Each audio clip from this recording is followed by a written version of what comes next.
خلیلزاد د سولې په برخه کې له نړیوالو او سیمه ییزو هیوادونو مرسته غوښتې. سلام، وخت مو بخیر.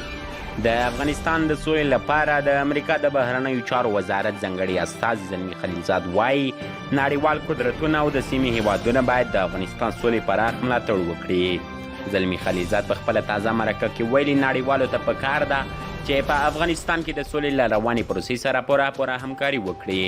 نوموړي زیاته کړې هند ته د سفر موخه دا وه چې د افغان سولې په برخه کې د دغه هیواد اندېښنې کمې کړي او د روان بهیر په اړه معلومات ورکړي.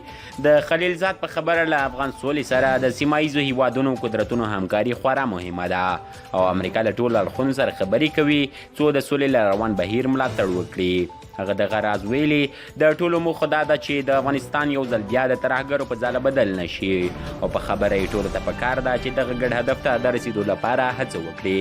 دا په داسې حال کې ده چې یوه پخواني هندي ډیپلوماټ کنوال سیبل ویلي چې هند په افغانستان کې د طالبان له پیاوړتیا او دغه راز د پاکستان له اقداماتو اندېښنه لري. د کنوال سیبل په خبره طالبان د پاکستان تر اغېز لاندې دي او یا د هیواد او د هند ترمنځ کشمکش به د اسلام آباد له لوري د هند پر وړاندې د طالبان د لمسون سبب شي. تر بلې ویډیو مو بل یو بخښونکي خدای سپارم، هر چېرې چې یاست تاسې بریا زموږ دعا.